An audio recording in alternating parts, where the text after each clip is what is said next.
What if you want to shoot a high-quality cinematic sunlight sequence in a nice-looking bathroom? But not only is the bathroom not nice looking, it doesn't even have windows. And what if I tell you it only takes 2 budget lights and some basic color grading to fake a beautiful morning sunrise? Let's dive right in and wait till the end, where I will share 3 hacks that make it feel truly cinematic. A couple of things are crucial to set the base for the scene. Soft skin tones, hard edge lighting and contrast to make the subject interesting to look at. And since we're shooting in a freaking small space, there are basically just 2 options where we can place the lights, which is either to the right or to the left of the subject. I decided to place the light on the left so I could be able to shoot from the shadow side for more dimension in my face. There was no other way because I had to position the camera on the right to avoid it being seen in the mirror.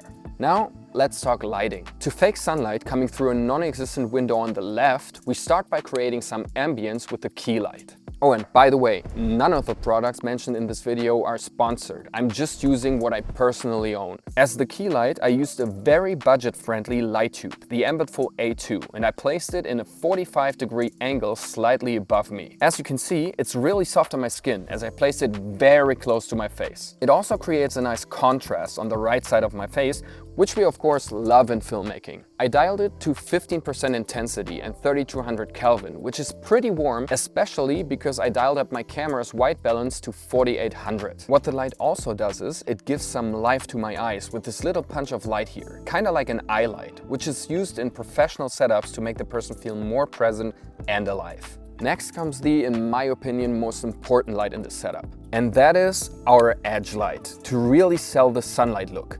As you can see, it also brightens the room a whole lot more. For that, I placed another affordable light, a SmallRig RC60B, slightly behind my back and rigged it a little higher than my head. I used a reflector dish to throw this very hard light beam onto my body. It almost blows out the highlights, which in my opinion is necessary to come as close to reality as possible. To make it even more realistic, I set it to 2700 Kelvin, so tungsten light, which is really warm and therefore very sunlighty. This hard edge light in combination with the soft key light is what really makes you believe the sunlight is real. I also mentioned this in another video that you can find right here. Layered lighting always helps to make the subject feel easy to look at in the face and real on the body, and therefore creates a cinematic or at least filmic kind of image. Now, you could definitely leave the image like this, but what changed the whole mood of the scene was introducing some contrast to it and make it even softer. So as always, I just put up a negative fill, which basically means blocking the bounced light on the other side to deepen the shadows and add contrast.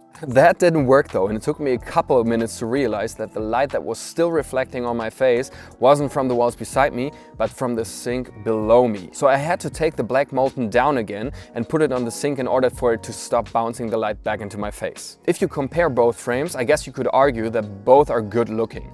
Each just has a different character, and depending on the mood you want to create, you need to either choose more or less contrast. Lastly, I added a lot of haze that then had to settle a bit first, because I guess I kind of overdid it here. But in the end, it definitely added to the softness of the whole image. Now, to make the frame even more interesting, I used the bathroom door to create some foreground and make the establishing shot a little more observing. Speaking of observing, I monitored myself with the monitor and control app from Sony, which allows you to adjust, I guess, every single setting on your camera remotely, either via Bluetooth or via USB-C. I gotta tell you, it's a freaking game changer for me, because it also lets you pull focus manually and has features like false color built in. So thanks to Brandon Lee, who recommended this app in one of his videos. Now, let's talk color grading. First, we of course need to convert the log footage to Rec. 709 by introducing contrast and saturation into the flat gray looking image. You can immediately see something is off, because the door frame on the right was so close to the cam,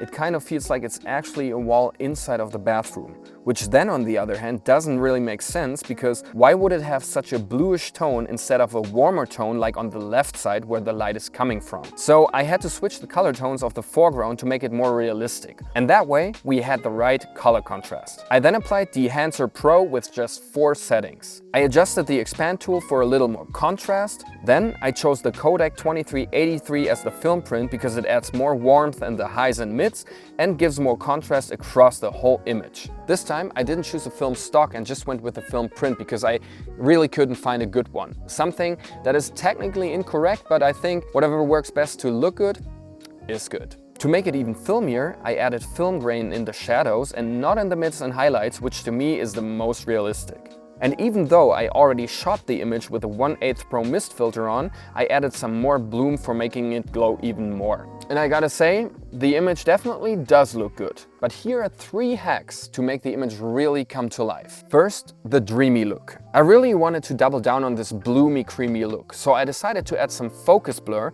which is especially noticeable on the edges of the frame. What it does is, it makes the scene so much dreamier, like the character just woke up and is still having that morning blues. It totally adds to the vibe in my opinion. Second, sun flares. To sell the look of actual sunlight hitting the subject, I decided to add some fake flares to the side of me, but only in the close-up shots.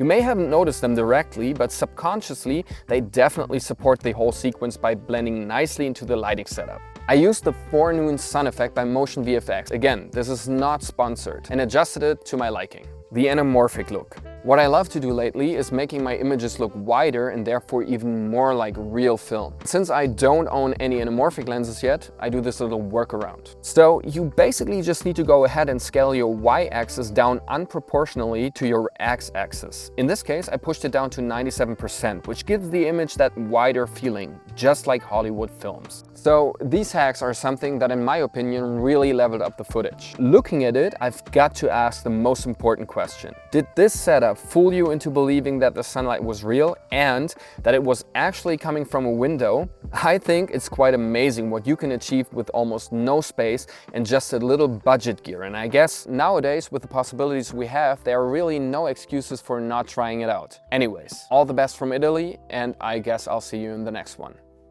Peace.